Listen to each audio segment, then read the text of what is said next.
sahabat, dimanapun Anda berada, bagaimana nih kabarnya hari ini?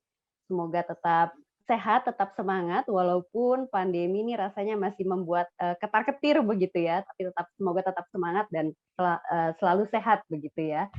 Selamat bergabung kembali dengan program Ngobrol Bareng Penulis. Ini adalah sebuah program talk show dari Satu Pena TV Channel untuk kita sama-sama selangkah lebih dekat dengan penulis-penulis dan juga karya-karya mereka yang luar biasa, serta kita juga ingin lebih tahu latar belakang serta proses kreatif dan motor kreatif dari setiap karya para penulis hebat ini. Salam kenal, nama saya Amelia Fitriani yang akan memandu jalannya talk show. Sahabat, rasanya waktu adalah elemen terbaik untuk menjadi tolak ukur begitu ya, untuk menguji apakah seorang penulis, seorang seniman, seorang sastrawan, seorang orang yang bergerak di bidang kreatif untuk bisa konsisten dan menghasilkan karya-karya terbaik mereka setiap waktunya. Nah, bicara tentang tokoh yang berhasil diuji oleh waktu, kita juga akan berbincang pada episode kali ini dengan seorang, apa ya kita menyebutnya ya, penulis iya, sastrawan iya, penulis naskah teater juga, dan juga dikenal juga sebagai seorang pelukis begitu ya, yang akan kita ajak berbicara di Ngobrol Bareng Penulis kali ini. Tapi sebelum itu saya mau mengajak sahabat saya, senior saya, Abang John, yang juga punya cerita sendiri ketika masa mudanya hidup dan berkembang dengan karya-karya dari tokoh luar biasa yang akan kita ajak berbincang pada episode kali ini. Abang John, bagaimana kabar nih? Ya, Amel, makasih. Kabar baik, Amel. Seperti biasa, selalu baik. Selalu baik, luar biasa. Kita akan mengajak ngobrol seorang penulis atau sastrawan atau seniman yang luar biasa. Siapa sih Abang John, orang yang punya punya karya yang Abang John nikmati bahkan sejak usia muda begitu ya? Ya, Amel sebenarnya sudah menyebutkan banyak clue ya untuk tokoh Betul. kita ini ya. Dia adalah penulis hebat ya, penulis cerpen hebat, penulis novel hebat, penulis naskah drama hebat, dan dia juga adalah penulis skenario yang hebat. Dia juga Wow. wartawan yang hebat, pernah memimpin majalah Zaman yang sangat saya gemari dulu ya.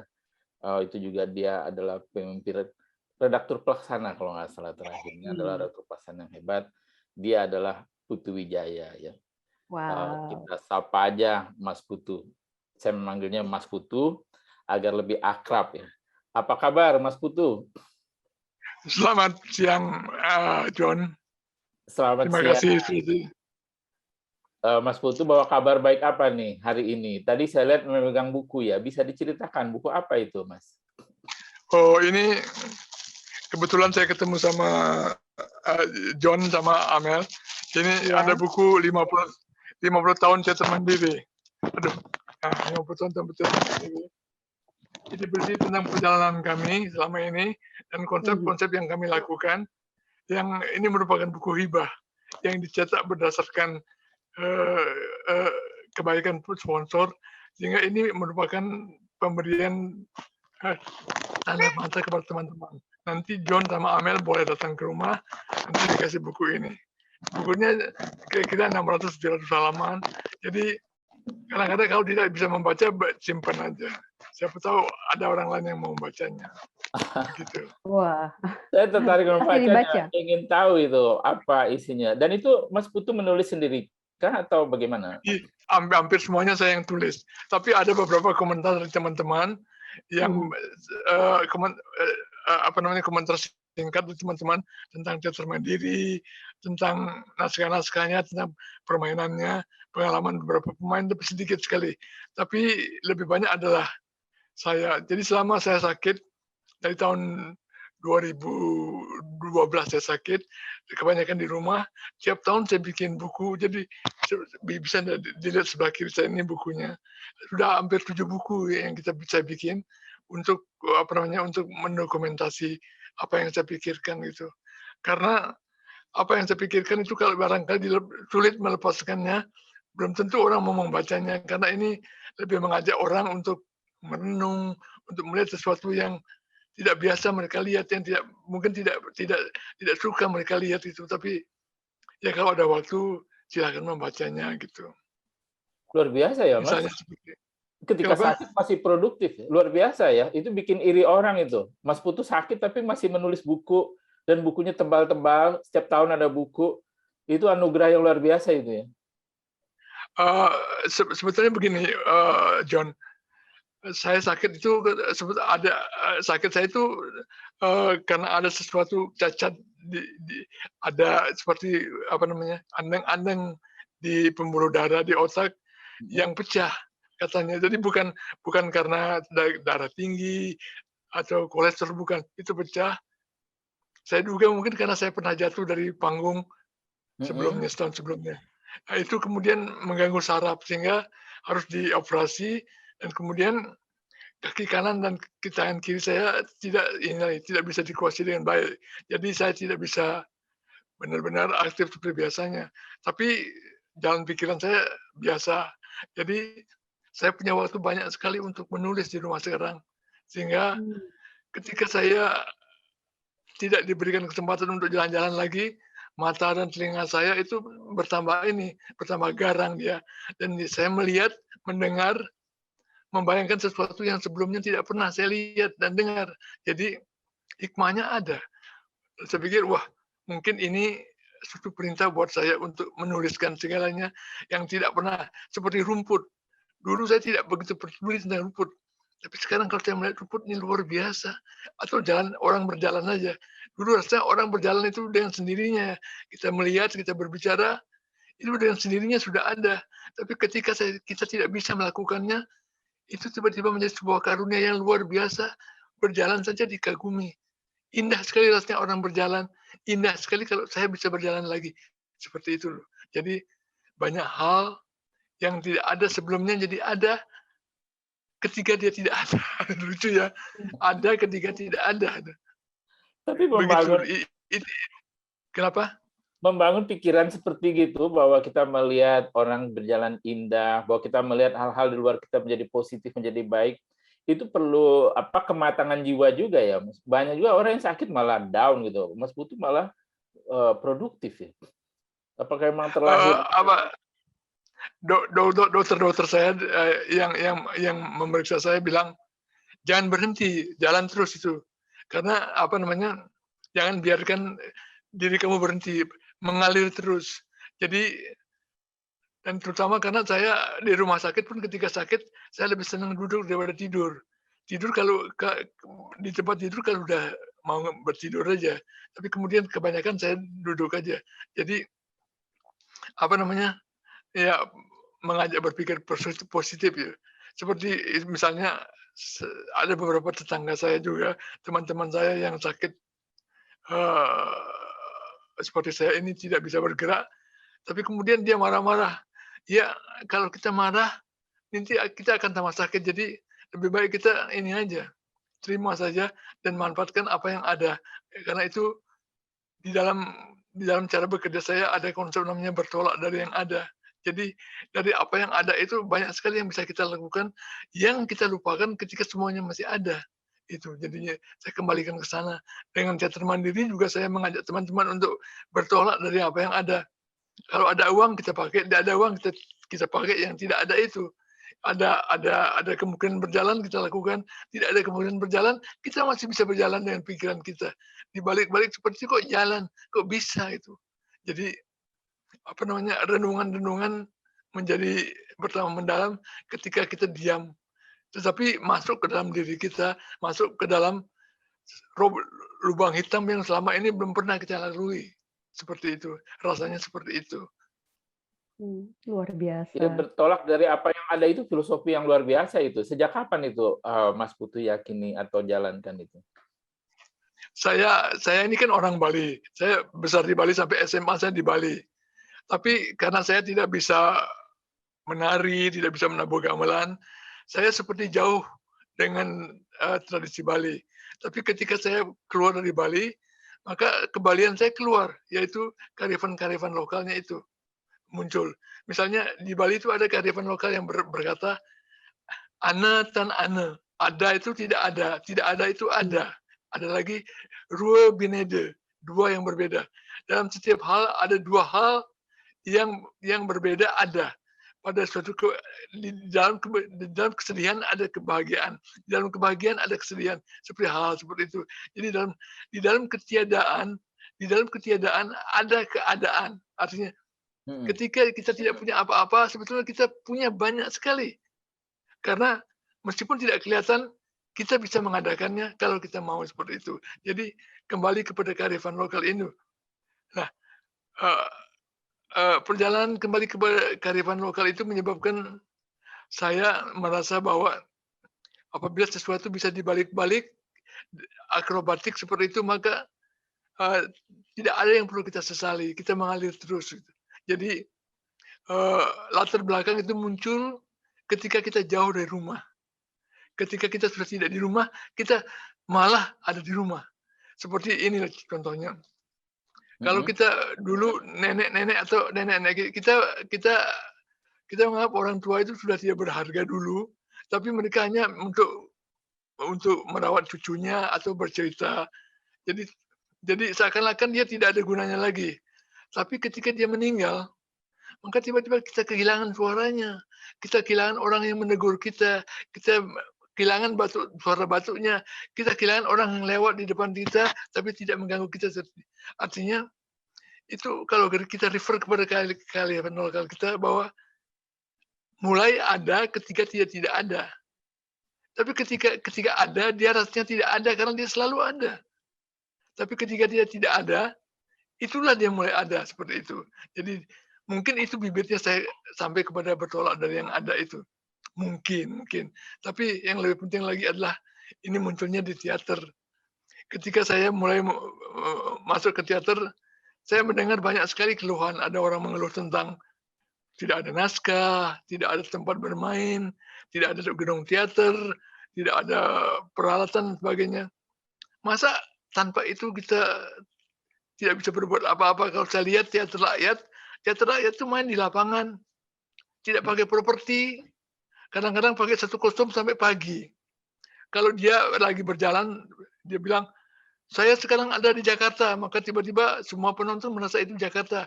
Tiba-tiba dia berbalik, aku ada di bulan sekarang, katanya. Dan tiba-tiba semua penonton merasa ada di bulan juga. Jadi penonton ikut mengadakan apa yang tidak ada itu. Dari yang tidak ada, diadakan dengan cara imajinatif, dan itu kaya sekali. Lebih kaya daripada kalau ada. Seperti kalau kita nonton film hantu, kadang-kadang kita ketawa karena hantunya tidak begitu menakutkan.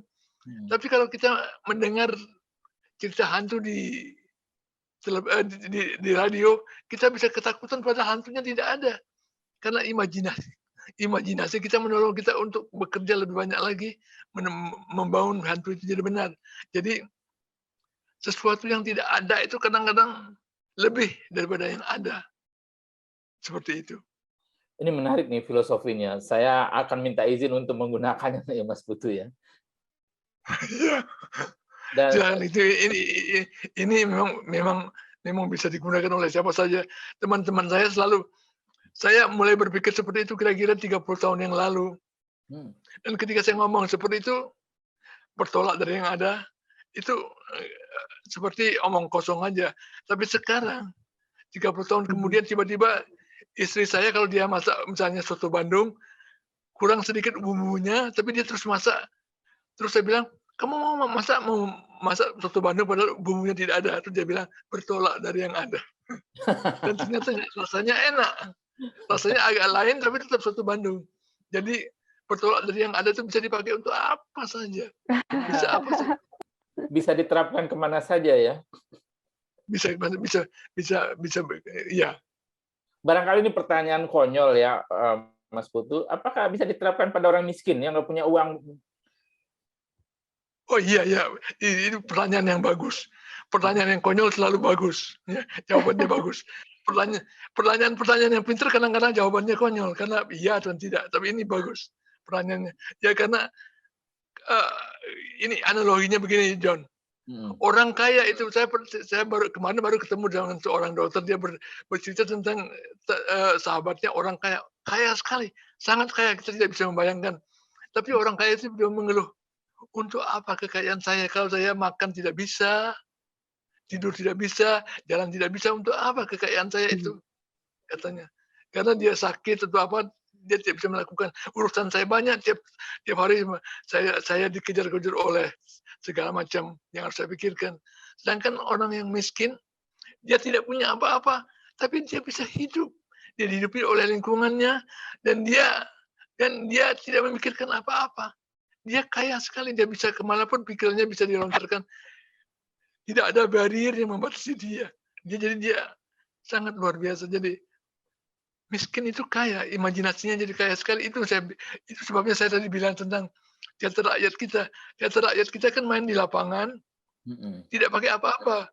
Kostumnya terbatas, settingnya tidak terbatas juga. Tapi justru bisa main semalam suntuk, bahkan berhari-hari.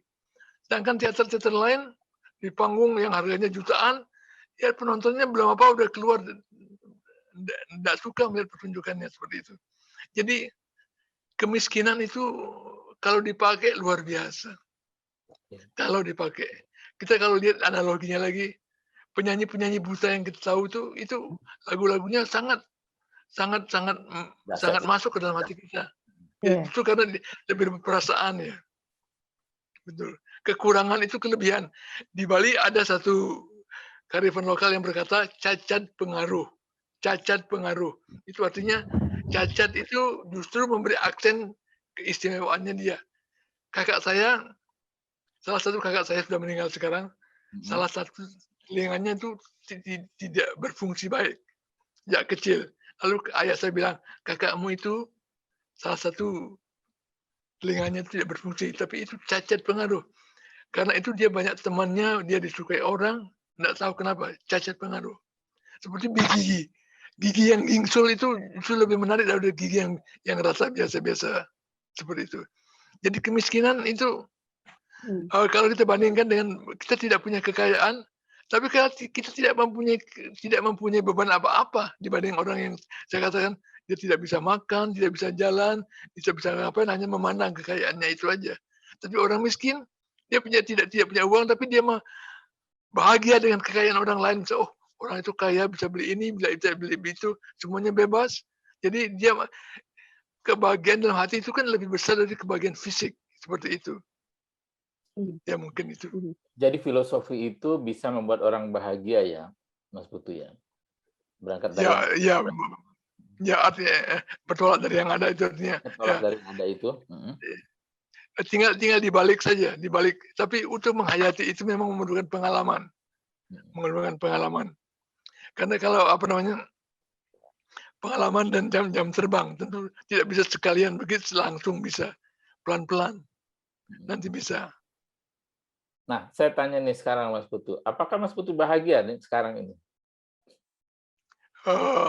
Dengan Mas Putu mempunyai itu filosofi berangkat dari yang ada ya, yang bisa membuat bahagia.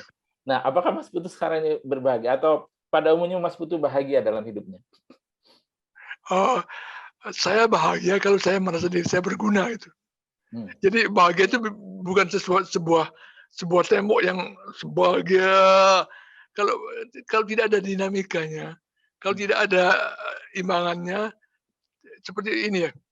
Kalau kita tidak pernah sakit, kita tidak tahu bagaimana rasanya sehat. Nah, bahagia itu juga demikian. Bahagia itu mesti diselang-seling. Ada ininya. Kalau kita miskin, maka tiba-tiba uang 1 juta itu sudah luar biasa. Tapi kalau kita sudah punya duit banyak, 1 miliar baru rasanya bahagia. Jadi kebahagiaan itu sangat relatif. Untuk apakah kita bahagia? Semestinya orang menjawab begini, sebetulnya kita semua bahagia. Hidup ini juga sudah sesuatu yang harus dibahagiakan. Kita bahagia karena kita masih hidup. Ini pandemi, kita masih hidup, bahagia. Semuanya bahagia. Cuma gradasi kebahagiaan orang kan berbeda-beda. Dan itu penting sekali untuk membuat titik kulminasi bahagiaan itu menjadi ada kebahagiaan itu menjadi surprise begitu. Apakah saya bahagia? Ya, saya sedang diwawancari oleh Amel dan John, saya bahagia. Karena bagaimanapun juga berarti bahwa apa yang saya katakan itu ada yang mendengarkan, saya bahagia. Tapi suatu ketika misalnya buku saya tidak laku dijual, karena itu saya terpaksa mencetak buku dan diberikan kepada orang lain.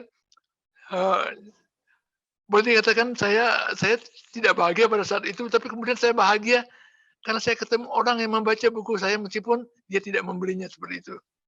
Jadi itu dalam kearifan lokal Bali disebut rua binede, dua yang berbeda. Dalam setiap hal ada dua yang berbeda. Itu yang saya sebutkan tadi. Di dalam kebahagiaan ada kesedihan. Di dalam kesedihan ada kebahagiaan. Di setiap kegagalan selalu ada janji. Kita pernah mendengar ada orang yang tidak lulus ujian lalu bunuh diri. Itu ada yang begitu, tapi ada juga yang berkata bahwa ketika dia tidak lulus ujian, buat dia itu adalah isyarat buat dia harus belajar lebih giat lagi. Lalu dia belajar, dan ketika dia ujian lagi, cum laude. Cum laude itu tidak akan dia dapatkan kalau dia tidak pernah jatuh. Jadi pertanyaannya kembali kepada apakah kamu bahagia? Itu sangat tergantung daripada perimbangan yang ada pada kehidupan kita. Jadi gradasi bahagia itu pun berbeda-beda. Ada tingkatan-tingkatannya. Tapi kenapa tidak? Kita bahagia.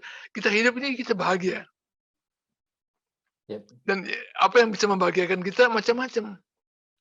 Seperti kalau saya boleh berbicara, ada orang sakit itu menderita. Tapi penderitaan itu bisa kita anggap sebagai kebahagiaan juga, karena seperti saya katakan tadi kepada Anda, tiba-tiba sakit itu membuat kita memperoleh kesempatan untuk melihat sesuatu dengan kacamata lain. Sesuatu yang tadinya tidak kita hargai, tidak kita anggap ada, begitu saja kita lewati. Begitu kita sakit tidak bisa jalan, tiba-tiba orang jalan saja bisa nikmat, bisa jalan aja. Saya kalau mengambil apa-apa, HP saya tinggal di sana, harus manggil orang, tapi kalau betapa indahnya ketika orang itu jalan dan mengambil buat saya. Jadi kebahagiaan itu bisa dibuat oleh kita sendiri, tergantung dari kita sendiri. Lalu kembali kepada pertanyaan, apakah Anda bahagia? Iya, kenapa tidak? Kenapa? Karena kebahagiaan itu kita bisa bikin. Ini jawabannya mungkin aneh, tapi enggak. Ya udah. Dan sangat baik. Saya jadi perenung gitu ya. Dan kita kan nggak harus jadi orang Bali untuk memahami itu semua ya. Oh, tidak perlu, saya kira. Dari Bali. Jangan begitu, jangan. Bukan ini bukan Bali sentris ya. Karena saya orang Bali, jadi pengetahuan saya yang saya ketahui ya dari Bali. Mungkin hal itu kalau kita gali kepada kearifan lokal lain-lain pasti ada, seperti desa kalau partner di Bali itu di tempat-tempat lain pasti ada, cuma namanya beda-beda. Sama seperti ini, ketika saya pergi ke Kupang, ketika saya bicara tentang Pancasila, orang itu berkata di daerah kami pun juga ada Pancasila dalam daerah dengan bahasa dia sendiri. Artinya itu bukan ciptaan baru, tapi ada di setiap Nusantara ini ada hal seperti itu. Jadi Bung Karno menggalinya gitu. Jadi ini bukan Bali, jangan dianggap merek Bali. Kebetulan saya orang Bali, jadi yang saya ketahui yang dari Bali. Di Jawa, di Manado, di Indian mungkin ada namanya lain. Keterangannya mungkin beda. Ya. Dan begini, orang lain yang menerangkan tentang ini, kearifan lokal ini kalau diterangkan dengan orang lain, mungkin lain bunyinya. Mungkin tidak seperti saya ini. Jadi maaf saja, ini mungkin reinterpretasi saya. Kita kembali ke buku yang dipegang Mas Putu tadi. Saya ingin tahu secara teknis tuh bagaimana Mas Putu menuliskannya ya. Maaf ya, Mas Putu kan dalam keterbatasan, misalnya tangannya sakit, kakinya sakit gitu ya. Apakah bisa mengetik sendiri atau bagaimana teknisnya, Mas? Ini mesin teks saya ini sekarang. Saya ngetik pakai satu tangan, ibu jari saya. Jadi ini. Tapi boleh tidak percaya, saya lebih produktif sekarang daripada dulu. Kalau dulu saya mungkin satu hari bisa 40 halaman, di sini bisa lebih. Meskipun pelan-pelan, kadang-kadang HP ini kan memperbaiki sendiri kan. Kita lupa sedikit, kita meleng sedikit, dia perbaiki kata-kata kita. Jadi kita harus hati-hati pada dia. musuh kita, tapi juga penjaga kita. Musuh kita adalah kawan kita. Apa namanya? Kembali kepada pertanyaan tadi tentang menulis. Menulis buat saya sudah menjadi pekerjaan. Jadi seperti kita bernafas, kita tidak memikirkan kapan kita bernafas karena dengan sendirinya tubuh dengan sendirinya bernafas. Menulis juga begitu. Saya bangun pagi-pagi, pertama kali yang saya inginkan adalah ini, supaya apa yang diserap oleh badan saya waktu tidur atau kemarin yang belum sempat saya tulis, ditulis. Dulu waktu kita operasi kan kita dibisukan, pita suara kita diputus dan segala tidak bisa ngomong. Akhirnya begitu keluar dari kamar operasi, akhirnya ke ICU, saya ditanya mau apa oleh dokter sana. Saya bilang, saya mau nulis. Dia terkejut, saya dipanggil istri saya. Istri saya masuk, dikiranya ada apa-apa. Ternyata saya mau menulis. Karena ada ide yang itu di ICU. Ada mungkin ide yang terlintas. mengira menulis wasiat kali. Ada ide yang terlintas, tapi dia udah biasa. Ada ide yang terlintas. Kalau saya tidak tulis, lupa nanti. Nanti digusur oleh ide yang lain, rugi kita. Jadi cepat ditulis. Paling tidak dicatat dulu, nanti dikembangkan lagi seperti itu. Jadi menulis buat saya sudah kebutuhan. Lebih baik saya lapar bisa saya tahan, tapi keinginan menulis itu kalau tidak bisa edan. Jadi bertumbuh. Kalau udah ide itu hilang, nyarinya sulit. Kemana nyarinya? Ke timur, ke utara, ditanya kepada orang nggak masuk. Ide larinya kemana-mana, tidak. Hanya kita yang tahu. Ke kepala orang tidak mungkin. Ditanya ke orang, kemana ide saya? Dia nggak tahu. Lucu ya. Itu ide kok dikejar-kejar.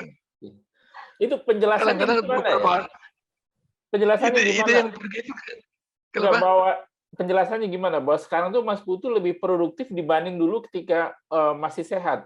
Padahal dulu Mas Putu tuh menulis 1000 cerpen, banyak buku, dan lain-lain. Sekarang lebih produktif. Itu penjelasannya gimana tuh ya? Padahal dalam keadaan misalnya ada kendala ya. Coba bisa tunjukkan buku ini. Sebentar saya minta tunjukkan bukunya. Ini kelihatan aja. Ini aja tunjukkan kemari. Oke, nggak apa-apa. Ini judulnya. Ini nih. Oh, banyak sekali ini. Oh. Udah 7 buku. Kira-kira 700. Selama saya 700 halaman. Nah, waktu saya belum sakit tidak sebanyak ini, banyak juga tapi tidak sebanyak ini. Kenapa? Karena saya banyak di rumah sekarang. Kalau dulu kan kemana-mana, ada teman ngajak nonton, ada latihan di sana, harus ceramah di sana, banyak waktunya terbagi untuk beberapa hal. Tapi sekarang waktunya banyak sekali untuk menulis. Kalau saya ditinggalkan sendirian di rumah, saya bisa nulis terus. Baru bangun tidur, di dalam mobil, di WC, karena ada HP ini. Jadi untunglah ada HP ini. Kalau komputer kan sulit dibawa kemana-mana kan. Kalau ini, cuma saya udah berapa kali menghabiskan ini karena overloaded, jadi rusak dia. Ya hancur lah, nggak bisa dia buka lagi. Jadi sekarang harus hati-hati, jangan sampai kebanyakan. Jadi sebenarnya bagaimana proses kreatif Mas Putu menulis itu? Apakah dipikirkan dulu, kemudian matang baru ditulis, atau nulis saja apa yang ingat gitu? Bagaimana ceritanya proses kreatifnya? Ada kombinasinya. Waktu mulai belajar menulis kan saya membaca buku juga banyak macam. Cara-cara mereka itu saya ikutin juga. Ada bikin apa ringkasannya dulu, bikin ininya dulu. Tapi ketika saya ikutin itu saya kok nggak bisa. Jadi apa yang saya rencanakan ketika ditulis berubah. Apa yang saya rencanakan jadi mentah ketika ditulis. Jadi saya menulis langsung aja. Tanpa ada persiapan dulu. Langsung. Persiapannya itu di atas di sini. Ketika di sini berjuang. Menulis itu berjuang. Jadi berjuang. Setengah mati berjuang. Mencari. Jadi seperti kita kalau naik mobil menuju ke suatu tempat. cari alamatnya belum kita tahu. Jadi kita cari terus sampai ketemu. Nah, ada satu tulisan dari Muhtar Lubis dalam buku pelajaran mengarangnya yang saya selalu pegang. Dia bilang bahwa janganlah berhenti menulis ketika kamu macet. Jadi ketika macet jangan berhenti menulis. Karena kalau berhenti waktu kamu macet, kamu tidak akan pernah kembali kepada tulisan itu. Setiap kembali kamu akan macet terus. Jadi berhentilah menulis ketika kamu lagi kepingin betul. Ketika kamu tahu apa yang mau kamu tulis, berhenti di situ. Dipotong. Kata orang Jawa, jangan makan sekenyang-kenyangnya. Berhenti makan sebelum kenyang. Nanti akan kepingin makan lagi. Ini juga demikian. Kalau kita udah lagi tahu apa yang mau kita tulis, berhenti di sana. Istri saya datang, antar saya ke mall atau antar saya ke mana, saya akan antar. Pulang-pulangnya saya langsung nulis. Jadi, tapi kalau kita macet, berhenti, itu ketika kita mulai lagi, kita selalu akan merasa sebel, nggak akan kembali ke sana. Itu salah satu saran dari Muhtar Lubis yang selalu saya pegang. Saran lain lagi adalah ketika saya bertemu dengan Kirjo Mulyo, waktu saya masih SMA, kami lagi latihan drama. Pada suatu hari kita latihan drama di tempat teman saya yang kaya. Dia punya mesin tik baru. Pada waktu itu mesin tik itu udah luar biasa. Kalau punya mesin tik itu udah tiket ke surga rasanya itu. Nah, ketika lihat mesin tik itu, Kirjo Mulyo bilang kepada teman saya, kalau saya jadi kamu, saya akan berjuang untuk jadi penulis. Tidak seorang pun yang mendengarkan apa yang dikatakan itu, tapi saya membawa perkataannya pulang ke rumah. Kok berjuang? Penulis kok berjuang? Bukannya yang berjuang itu waktu revolusi aja. Tapi setelah saya pikirkan, betul. Mau menjadi penulis harus berjuang. Berjuang supaya ide itu datang. Jangan ide itu ditunggu, ide itu dikejar, diburu, diperkosa, dicoba sampai dia dapat. Jangan sampai dia dapat, sampai dapat.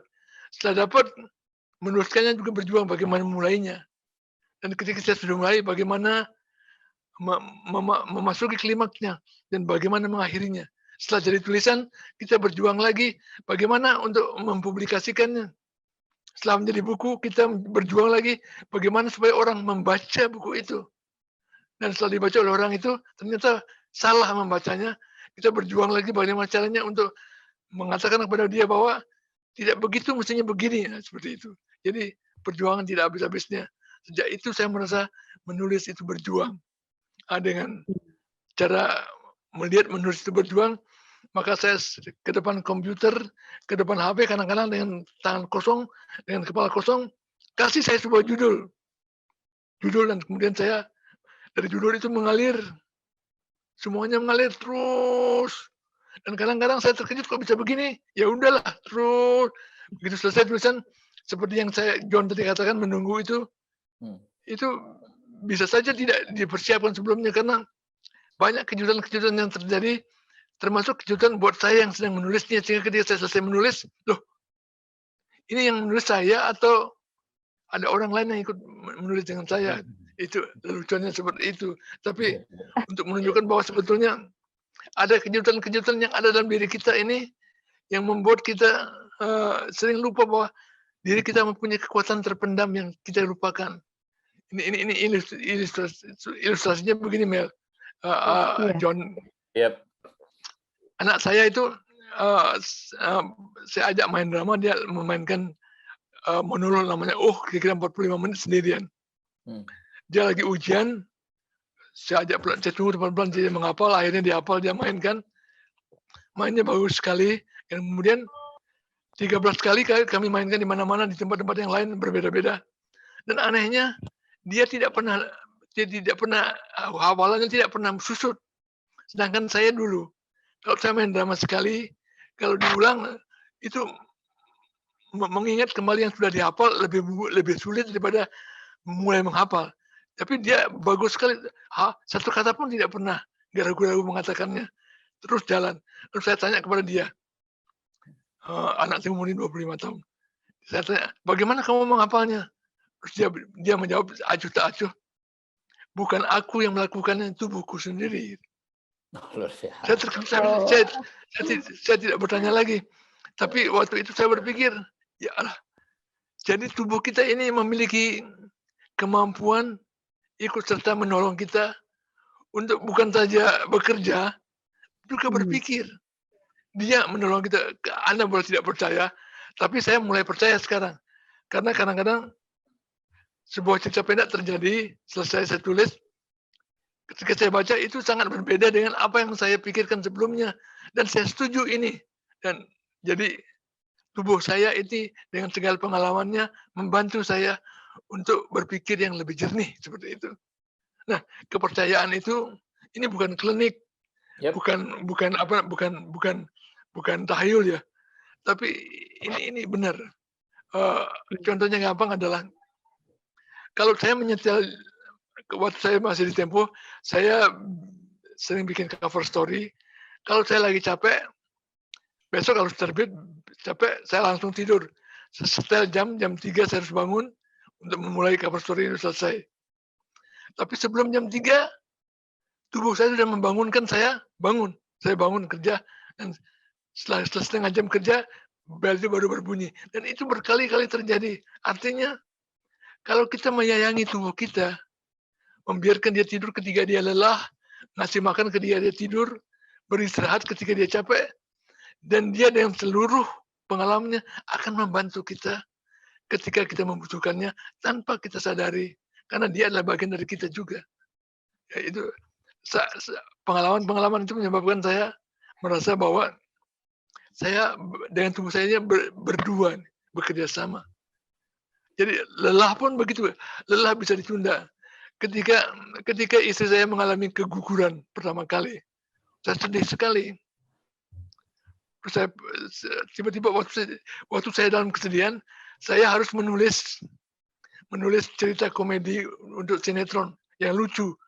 Untuk menulis cerita komedi yang lucu kan kita harus ada rasa humor juga, lucu gitu. mhm, Tapi sedang menulis naskah drama yang naskah sinetron yang lucu itu, tiba-tiba ibunya Hari Rusli nelpon saya dari Bandung, Hmm. menyampaikan salam, ingin berdukanya.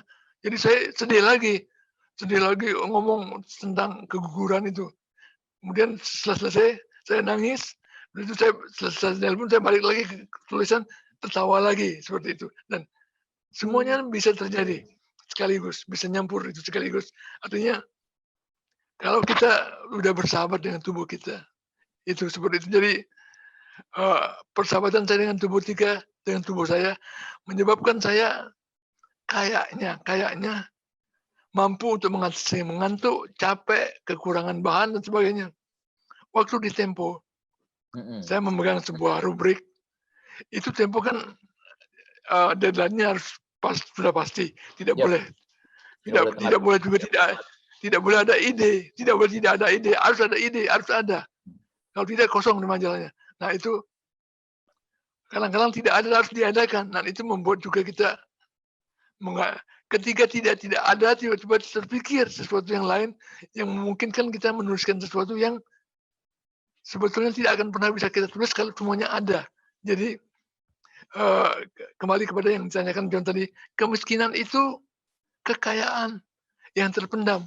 Kita gali, kita kembali ke dalamnya, kita melompat dari dia, tenaganya luar biasa, John. Luar biasa. Ya, luar biasa emang. Mas Putu emang luar biasa. Ini kita mau selingin luar dikit nih, biasa. Mas Putu ya. Amel, kita tayangkan Ya. penghargaan yang pernah didapat oleh Mas Putu. Silakan Diki.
Ya, luar biasa sekali. Itu tahun 2018 ya, Mas Putu ya. Ada penghargaan luar Ya, biasa yang diberikan oleh Presiden Joko Widodo begitu untuk tokoh-tokoh yang dianggap menjaga dan melestarikan kebudayaan Indonesia. Bagi Pak Putu sendiri bagaimana? Ya, buat saya maaf. penghargaan adalah sebuah tanda bahwa paling tidak kita ada gunanya hadir itu. Jadi sebuah terima kasih buat dari kita juga karena kita merasa diberi kesempatan diberikan bukti bahwa kita bisa hadir. Jadi saya terharu aja bahwa selama ini kan pekerjaan begini, jawabannya tidak langsung mungkin. Ketika reformasi selesai, orang-orang bertanya, sekarang apa yang harus dilakukan untuk memperbaiki Indonesia? Orang waktu itu ada dua pilihan yang diberikan. Kita harus kita harus mempunyai stabilisasi, stabil, harus politik harus stabil, ekonomi harus stabil. Tapi tidak disebutkan budaya. Waktu itu hati saya berteriak, budaya ini penting sekali. Karena kalau kita boleh ngomong antar kita aja. Politik dan ekonomi itu kan bagian dari budaya.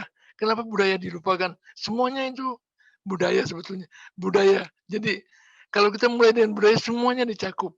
Dan kalau tiba-tiba kalau budaya dihargai dari sudutnya yang paling kecil misalnya kesenian, itu kita bisa melihat bahwa hal-hal yang kecil pun diperhatikan, bukan hal-hal yang kelihatannya menarik perhatian saja seperti politik dan ekonomi. Cerita pendek, drama, lelucon, sandiwara, itu hal-hal yang penting sebetulnya karena dia door to door dengan rakyat, bukan rakyat yang di atas, bukan rakyat di bawah. Ketika saya pergi kemana-mana, ketemu sama seorang pekerja di jalanan, tukang parkir, menegur saya, dia mengatakan membaca tulisan saya bangga sekali. Karena yang penting adalah itu. Dan saya kira Pak Jokowi adalah orang yang sangat memperhatikan hal seperti itu. Dan ketika penghargaan itu datang dari Pak Jokowi, saya masih merasa terharu sekali dan saya merasa berterima kasih sekali bahwa ini sekarang budaya diberikan perhatian bahwa dia itu berarti. Budaya kita ini banyak sekali, peninggalannya banyak sekali, dan kita kaya sekali sebetulnya. Tapi karena kita kaya, karena banyak sekali kita lupa bahwa itu penting. Baru ketika misalnya ada negara yang mengaku budaya kita adalah budaya kita, budaya dia, marah kita. Baru ketika batik mau diakui oleh orang lain, kita marah. Baru kita tahu bahwa kita punya sesuatu yang diinginkan oleh orang lain. Dan baru kita tahu bahwa yang kecil-kecil itu bukan yang kecil-kecil sebetulnya, besar. Cuma dia tidak menonjol, tidak mau menonjol.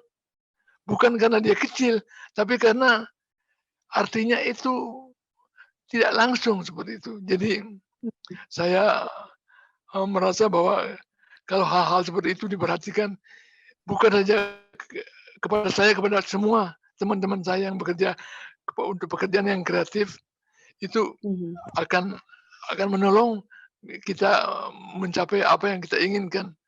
Ada satu contoh misalnya begini. Pada tahun 85 ada festival Horizonte namanya di Berlin. Saya datang ke sana. Kemudian seorang penerbit yang ingin menerbitkan buku saya mengajak saya pergi ke toko buku. Tapi karena hari Minggu tutup, kita mengintip dari etalasenya. Dia mengatakan itu lihat Putu.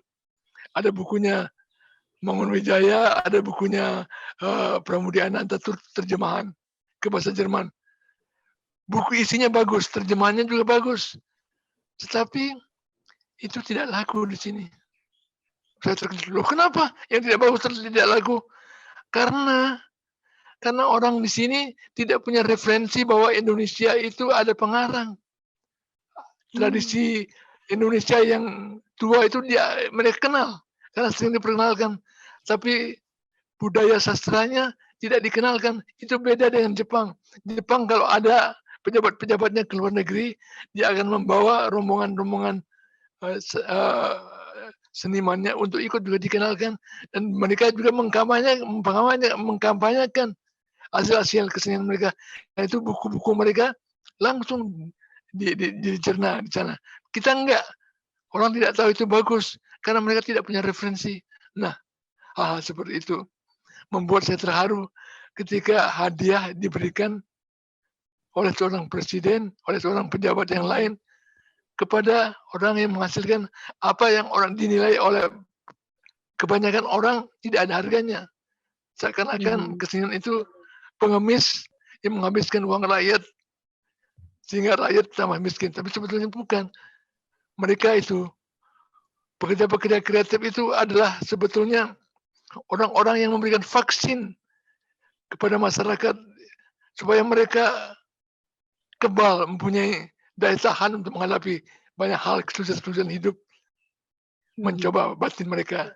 Saya misalnya menulis selalu memasukkan teror mental ke penulisan saya, baik drama maupun cerpen atau apa saja.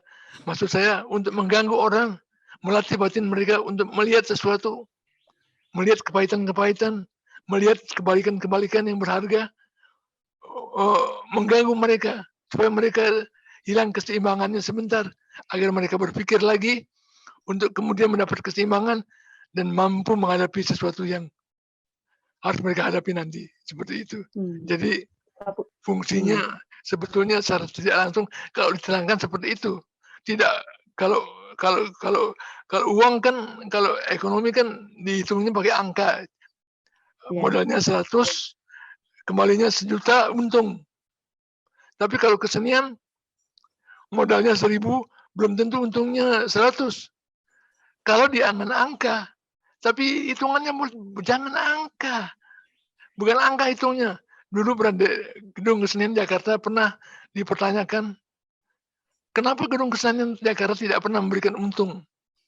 Beruntunglah saya ketemu dengan pejabat-pejabat yang perlu mendengarkan. Lalu saya bilang, gedung kesenian Jakarta dan semua aktivitas kesenian itu investasi kultural. Itu oase. Kami ini adalah oase. Paru-paru bumi. Kami harus ada meskipun orang tidak membutuhkannya. Jika ketika orang membutuhkannya, kami mesti ada. Tapi kalau oase itu tidak ada, meskipun orang itu tidak ada, dia harus tetap ada di situ karena akan ada 1-2 orang yang datang ke sana dan diselamatkan seperti itu.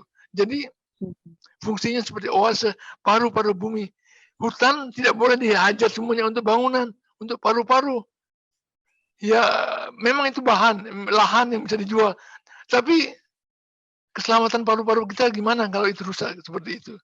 Nah, seluruh kegiatan kreatif, kerja kreatif, seluruh cabang kesenian fungsinya seperti itu. Membuat antibodi dan tiap diri dari warga kita dari atas sampai ke bawah, sampai ke sudut-sudut yang terpencil seperti itu. Itu tidak kelihatan. Dan ketika itu diberikan hadiah, ada usaha memberikan hadiah, memberi peringatan supaya orang melihat juga apa artinya. Saya terharu. Mudah-mudahan ini sebuah janji yang baik untuk ke depan bahwa sebetulnya paru-paru ini, oase ini sangat berarti. Tapi untuk lebih berarti lagi, mesti diberikan perhatian. Seperti itu, John. Amel. Luar biasa. Ini berarti bekal yang kuat begitu ya, bukan hanya personal untuk Pak Putu Wijaya, Mas Putu Wijaya, tapi juga untuk dunia kebudayaan begitu dan juga sastra di Indonesia. Mas Putu, saya mau mengajak bicara kembali soal teater begitu ya. Saya sedikit baca-baca mengenai Mas Putu begitu sejak tahun ketika dengan teater mandirinya di tahun 90-an melakukan tur ke Amerika Serikat gitu, membuat tur teaternya. Bahkan itu adalah tahun kelahiran saya begitu. Mas Putu sudah keliling Amerika Serikat dengan teater mandirinya dengan naskah yang luar biasa. Bagaimana Pak Putu menceritakan mengenai, kalau kita boleh flashback ke masa itu, bagaimana Pak Putu menceritakan diri Pak Putu yang rasa itu juga berangkat dari kecintaan Mas Putu akan dunia teater begitu ya, bahkan bisa hidup sampai bertahun dengan karyanya itu. Itu dulu waktu itu bagian dari Kias, pameran kebudayaan Indonesia di Amerika selama setahun. Prakarsanya oleh Menteri Luar Negeri Hmm. Menteri luar negeri pada waktu itu. Jadi pameran kebudayaan Indonesia selama 1 tahun penuh. Saya kebagian bersama teater kecil untuk dramanya. Ya. Ketika setelah dipilih untuk dramanya, ketika akan diberangkatkan ke sana, saya berpikir orang Amerika ini kan dramanya sudah maju. Nah, kalau saya membawa drama lagi ke sana, itu nanti diketawain. Saya seperti anak rusa masuk kota.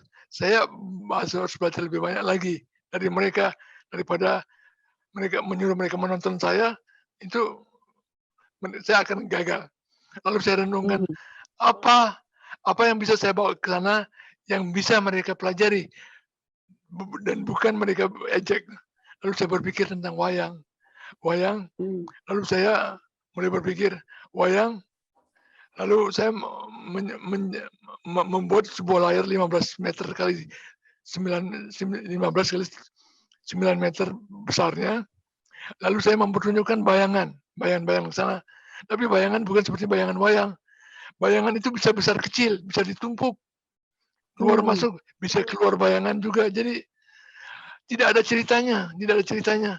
Yang ada adalah image-image, impian-impian, perasaan-perasaan dengan warna-warna dan dengan musik Hari Rusli. Ketika saya bawa ke sana, tidak ada cerita, tidak ada konflik, tidak ada tokoh-tokoh, dan tidak ada dialog.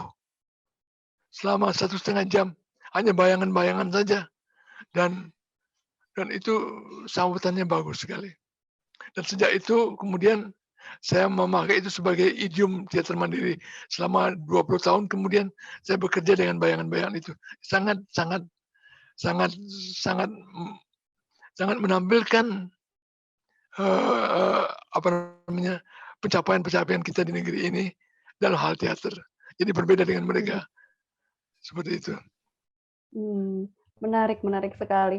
Itu apa kalau boleh tahu judulnya, Mas Putu? Waktu itu saya judulnya Yel. Yel itu berarti Yel teriakan, tapi tidak teriakan suara. Teriakan yang tanpa bunyi dengan gambar-gambar saja. Setelah 20 tahun bekerja, ada nama Benny Yohanes dari ISB Bandung, kemudian menulis disertasi tentang, dia menamakan itu teater layar. Dan kemudian disertasinya dibuat buku, membuat dia lulus hukum laut, dan kemudian Dewan Kesenian Jakarta menerbitkannya sebagai buku teater layar. Ketika saya bawa tahun 2000 kemudian ke Jepang, teater layar itu, saya main di Teater Nasional di Jepang. Di sana saya ditawari fasilitas, Anda mau lighting macam apa aja, tinggal minta, dikasih. Tapi kami bilang, kami udah membawa lighting, cuma 2 lighting, 2 lampu yang 1000 watt dari Gedung Kesenian Jakarta. Cuma itu aja, kami tidak perlu apa-apa. Dia bingung, nggak apa-apa, Anda minta aja apa aja kami ada. Tapi kami tidak minta apa-apa, dia tidak percaya. 1 jam kami berdebat, akhirnya kami bilang, Rujito pada waktu itu yang menjadi director, kami bilang, udahlah, kita tidak usah berdebat. Anda lihat saja apa yang kami lakukan. Terus kami suruh dia lihatnya latihan. Dia lihat latihan, baru dia percaya bahwa kita bisa main hanya dengan 2 lampu. Dan apa yang terjadi ketika selesai, kemudian reviewnya di koran, kita dianggap sebagai sebuah pertunjukan yang memakai komputer yang advance sekali. Padahal ini kita 2 lampu butut. Coba kita memakai. Saya waktu itu ketawa, ya udahlah apa boleh buat. Tapi itu juga yang ingin saya tularkan kepada teman-teman, anak-anak muda di sini. Jangan tergiur sama alat-alat baru, karena kreativitas kamu itu jauh bisa melampaui itu kalau kamu mempergunakannya seperti itu. Jadi usaha saya untuk mengajak mereka untuk menggali apa yang sudah kita punyai, itu tidak kalah dengan hebatnya dengan mencoba memasuk diri kita dengan teknologi-teknologi yang luar biasa. Yang kalau kita lihat beberapa kali membosankan. Tapi teknologi sederhana, alat-alat yang sederhana, bertolak dari yang ada itu di samping hasilnya bisa mengagetkan, tapi kalau kita tahu apa yang terjadi di belakang layar, kita lebih kaget lagi, kok sesuatu yang sangat murah bisa menjadi sesuatu seperti gini loh. Kalau Anda pergi ke sebuah teater, lihat gedung pertunjukan, Anda melihat kotoran ditaruh di atas meja, dikasih warna, dikasih lampu, itu jadi kayak kelihatan kayak kue, enak sekali. Jadi panggung itu panggung itu seperti sulapan, seperti menyihir, membuat sesuatu yang tidak ada menjadi ada. Itu menampilkan sesuatu yang tidak ada dalam kenyataan jadi ada. Itu sebabnya saya kemudian berjuang di teater. Karena apa yang tidak ada dalam kenyataan, diadakan di sana, diadakan.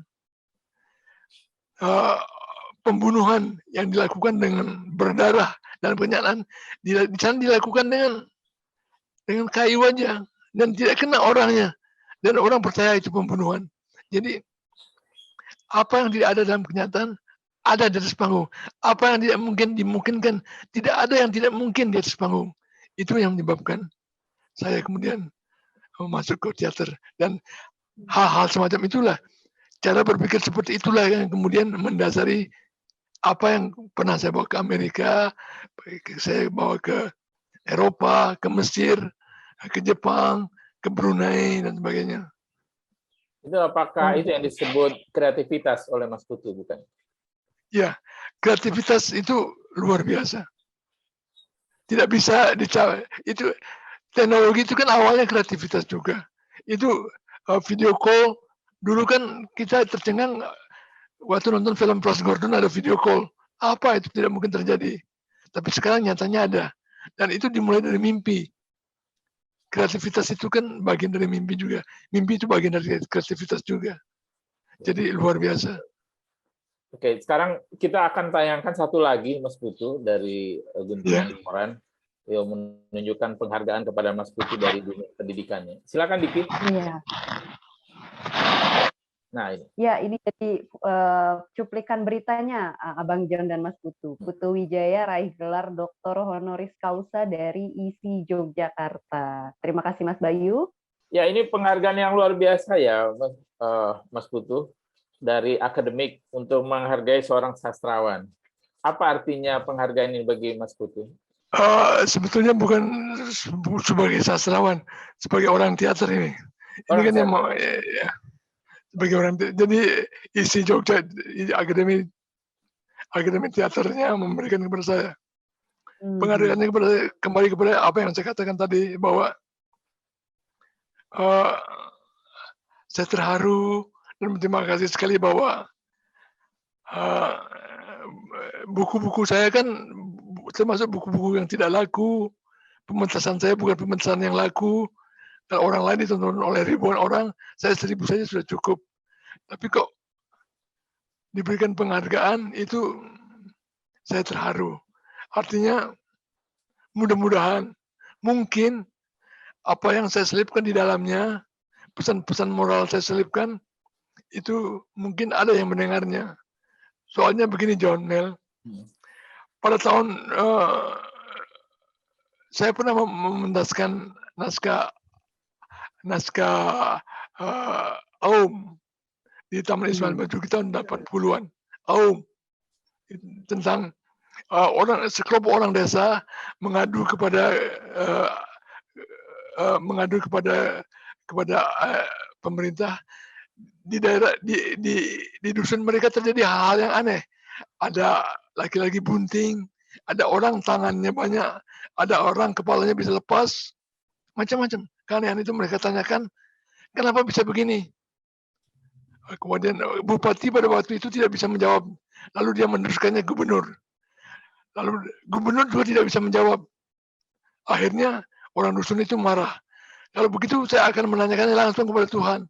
Dia bertanya kepada Tuhan, dan Tuhan tentu saja tidak menjawab langsung ya. Dan karena Tuhan tidak menjawab, mereka bunuh diri beramai-ramai. Nah, itu saya pentaskan di tim. Kemudian 10 tahun kemudian saya pentaskan lagi di Gedung Senen Jakarta. Seorang anak muda kayaknya itu dia mahasiswa. Lalu datang kepada saya sambil tersenyum. Dia bilang, Mas, Aku udah nonton ini 10 tahun yang lalu.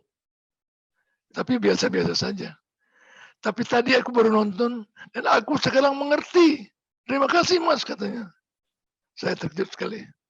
10 tahun diperlukan oleh sebuah pesan untuk sampai kepada orang. Dan saya harus menunggu 10 tahun untuk itu. Tapi saya bersedia. Saya siap untuk menunggu. 20 tahun pun tidak apa-apa. Tapi sampai. Nah begitulah perasaan saya ketika menerima pemberitahuan bahwa istri mau memberikan saya dokter honoris causa. Meskipun saya takut juga. Saya nulis surat kepada Sori Siregar, almarhum belum lama ini meninggal. Bang Sori, aku takut ini dikasih dokter honoris causa. Sebab kalau aku terima, nanti setelah jadi dokter, aku akan mesti segala tindak tandukku, ucapanku, mestinya sesuai dengan dokter itu. Sorry ketawa, ini nggak usah begitu. Itu penghargaan saja itu. Ya akhirnya kemudian saya berangkat ke Jogja dan mensyukuri itu. Paling tidak ada ya gagah-gagahan untuk di depan istri saya, anak saya, tapi saya tidak berani memakainya. Oke, ini kita di penghujung waktu nih, Mas Putu. Saya ingin nanya hal-hal yang remeh-temeh nih, Mas. Sebagai penutup. Mengapa Mas Putu selalu pakai peci Barata? Apa topi apa namanya itu? Saya lihat di Facebook, di Google, semua foto Mas Putu selalu mengenakan gitu. Dulu waktu saya masih sering nonton Mas Putu, juga pakai topi itu. Sampai sekarang masih. Apa rahasianya? Nah, apa begitu? Ini awalnya gini. Ketika ayah saya meninggal, ada upacara ngaben. Untuk orang yang melakukan upacara ngaben, mereka yang berduka harus gundul, dicukur rambutnya. Waktu itu saya sudah bekerja di Tempo. Saya waktu itu pulang ke Bali, digundul. Kemudian saya balik ke Jakarta, karena malu gundul, saya pakai topi. Dan itu terbawa sampai sekarang. Ini ada pengalaman yang menarik. Ada pengalaman yang menarik begini. Waktu saya ikut International Writing Program di Iowa City tahun 74, itu kami dibawa ke rumah seorang senator. Seluruh pengarang-pengarang yang ikut serta di seluruh dunia dibawa ke sana ke senator. Waktu masuk ke tempat senator, saya disuruh buka topi. Terus saya bilang, kalau saya harus buka topi, saya lebih baik nunggu di luar. Akhirnya saya diberikan masuk dengan pakai topi. Saya satu-satunya yang pakai topi. Ada satu lagi pengalaman. Pada suatu ketika Pak Harto masih ada, saya karena ada ikut kegiatan drama anak-anak, harus membuat laporan. Ibu Tin ingin memanggil kita yang ke kegiatan anak-anak itu. Saya masuk ke bukan istana, masuk ke tempat kediaman beliau. Dan semua orang mengira saya harus masuk. Semua orang mengira saya harus buka topi. Tapi saya bilang, kalau saya tidak harus buka topi, saya lebih baik nunggu di luar, tidak usah ketemu Ibu Tin. Tapi tidak ada yang nanya. Akhirnya saya masuk, ketemu Ibu Tin, dan saya pakai topi. Dan tidak ada yang bertanya. Tapi ketika masuk, dulu toko apa namanya? Tokonya serba ada itu. Dulu kan ada toko sudah Sarina. Kalau kita masuk, kita harus buka topi. Nah, itu saya tidak bisa. Saya tidak bisa menolak harus buka topi karena kalau saya pakai topi dikiranya saya menyembunyikan sesuatu di dalam topi itu. Seperti itu. Jadi itu untuk pertama kalinya saya masuk toko buka topi karena takut dianggap pencuri. Itu. Dan orang masih mengenali nggak itu Putri Wijaya tanpa topi ya? Enggak kayaknya. Itu bagus juga kan. Kalau saya buka topi nggak ada yang kenal saya. Jadi udah berapa topi yang Mas Putu punya ini? Koleksinya? Topinya kan dipakainya sampai rusak begitu. Udah mungkin ya 100 itu mesti ada lah. Sekarang masih ada banyak. Kan teman-teman saya ngasih hadiah saya kopi dari Amerika, datangnya ini belinya tidak ada di sini. Ini datang dari Amerika, teman-teman saya datang menjenguk saya ngasih hadiah topi. Nah, syukurlah. Dan harus warna topi putih. Ini kan ada lubang. Kenapa? Harus warna putih. Kalau dulu saya suka yang berwarna-warni, tapi sekarang putih itu lebih netral. Pakai baju apa aja tidak cabrakan itu. Jadi sesuai dengan warna lah, ikut selera warna. Tadinya karena botak, malu botak, sekarang jadi identitas ya, Mas? Udah rasanya kalau nggak pakai topi sama dengan tidak pakai celana dalam. Oke, Amel, waktu kita habis 1 jam ya. Terima kasih. Tapi saya mau minta sebelum itu Abang John, saya mau minta pertanyaan terakhir rasanya nih ya. Oke, silakan Amel. Karena saya sebenarnya agak merasa tersindir begitu ketika Mas Putu cerita hampir setiap ketika bangun pagi yang dicari adalah handphone. Tapi untuk langsung menulis ide-ide supaya ide-ide itu tidak hilang begitu ya. Kita anak-anak muda sekarang juga sama Mas Putu sebenarnya ketika bangun tidur yang dicari pertama kali adalah handphone. Tapi bukan untuk menulis sayangnya, untuk media sosial begitu ya. Dan bahkan ketika di media sosial kita lihat berita pun yang dibaca hanya judul begitu ya, yang badan beritanya tidak sepenuhnya dibaca. Artinya apa? Artinya saya mau bicara soal anak-anak di zamannya saya, bahkan mungkin saya sendiri begitu ya, adalah generasi yang butuh peningkatan dalam hal literasi. Menurut Mas Putu apa sih yang bisa diperbaiki untuk membantu anak-anak muda sekarang untuk meningkatkan kemauan dan kemampuan literasi itu sendiri? Gini Mel, persoalan ini persoalan yang berat sebetulnya. Apakah senior harus menasihati orang muda, atau senior harus belajar dari orang muda? Sampai sekarang saya masih bingung. Apakah saya harus memberitahu mereka, atau saya bertanya kepada mereka? Kalau mengenai HP, hampir lebih banyak saya yang bertanya kepada anak saya, bukan dia yang bertanya kepada saya. Kalau dia bertanya kepada saya jawab, jawaban saya buat dia aneh. Jadi nggak mampu lagi untuk menjawabnya. Saya yang kebanyakan bertanya kepada dia. Jadi sebetulnya ini bagus sekali pertanyaannya, membuka sebuah diskusi begini. Waktu saya kecil, sebagai anak muda, kalau orang tua berbicara, saya nggak boleh membantah. Meskipun saya tahu dia salah, saya diam aja. Nanti kalau ada kesempatan baik, saya bisa men-share pikiran saya. Jadi mata saya pun tidak boleh berkata, harus memandang dia, meskipun dia salah. Tapi sekarang, apa yang terjadi? Jangankan anak muda itu memandang saya. Kalau saya ngomong sama dia melakukan hal yang lain. Dan kemudian kalau saya ngomong, dia bilang, terlalu lambat, cepat sedikit ngomongnya. Ini salah aja. Jadi sebetulnya apa yang terjadi sekarang ini? Apakah kita harus mendengarkan atau memberitahu? Dalam hal ini mesti saya berpikir begini, Mel. Kadang-kadang saya berpikir, jangan-jangan saya itu alien di sini. Atau mungkin Anda alien di tempat kami itu. Jadi mesti kita alami dulu benturan seperti ini. Sampai kemudian terjadi satu kesimpulan.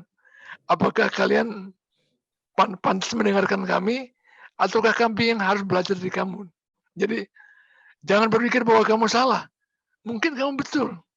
Kami yang salah. Mungkin. Saya belum tahu. Tinggal waktu 10 tahun, 20 tahun lagi. Sampai terbukti. Ya kalau kami yang salah, kami harus belajar dari kamu. Akademi orang tua. Yang pengajarnya anak-anak. Untuk belajar budaya baru. Bagaimana caranya bisa sesuai dengan desa Kalepato zaman sekarang. Atau kebalikannya, anak-anak harus kembali kepada masa lalu. Anak-anak harus mendengarkan apa yang dikatakan oleh orang tua. Tapi tidak semua orang tua. Banyak orang tua yang udah karatan. Tapi banyak orang tua yang sebetulnya lebih muda daripada anak muda. Dan banyak orang muda yang sebetulnya lebih tua dari orang tua. Cara berpikirnya. Jadi kalau kita bicara tentang anak muda, kalau bicara tentang generasi milenial, kita harus bagi generasi milenial secara usia ataukah generasi milenial secara berpikir. Generasi milenial secara berpikir mestinya dia canggih dalam soal teknologi, tapi dia kebijakannya tidak kalah dengan orang tua. Tapi kalau milenial usia saja, dia hanya ngikutin teknologi aja, permukaannya saja. Dia itu bukan generasi milenial yang beneran. Itu numpang. Orang tua juga begitu. Ada orang tua yang karatan, itu bukan orang tua. Itu manusia sudah tua. Ada orang tua yang sama beringasnya dengan anak muda. Itu orang tua-tua keladi. Seperti John dan saya ini. Itu bisa jadi cerpen, Mas. Iya. Sudah jadi cerpen, John. Udah jadi cerpen. Tapi sebelum selesai ini ya, jangan lupa ngambil ini. Nanti saya kasih kedua, Mel dikasih dua satu ya. Iya. Mel sama John ini. Luar biasa. Terima Kalau kasih. misalnya nanti ini sempat, hari ini saya mampir ke sana, kan saya dekat sekali sebenarnya. Ini nanti ada kopinya, bisa saya minta nggak? Oh, bisa, Pak. Ada. Nanti ini nanti juga kan ditayangkan di YouTube. Oke. Terima kasih, Mel dan John. Itu percakapan yang nggak cukup ini buat wawancara Mas Putu. Misi 5 seri kayaknya ini ya. Banyak sekali yang bisa digali, cuma kita dibatasi waktu ya. Amel, silakan Amel. Terima kasih banyak Mas Putu, luar biasa. Lebih dari itu kita bukan hanya mengenal sosok Mas Putu Wijaya, tapi juga mengenal filosofi hidup, cara pandang, dan juga ruhnya dalam berkarya begitu ya. Semoga bisa menginspirasi sahabat Satu Pena sekalian. Semoga bisa juga menggairahkan kembali semangat kita untuk berkreasi, untuk bisa menyumbangkan sesuatu yang berharga bagi budaya di negeri kita yang tercinta ini. Akhir kata kita ucapkan terima kasih dan sampai jumpa di ngobrol bareng penulis lainnya di Satu Pena TV Channel. Terima kasih banyak Mas Putu Wijaya, terima kasih banyak John. Terima kasih Satu Mas Pena. Putu, senang Sampai sekali jumpa. bisa ngobrol dengan Mas Putu. Sehat selalu Mas Putu. Terima kasih. Sampai jumpa.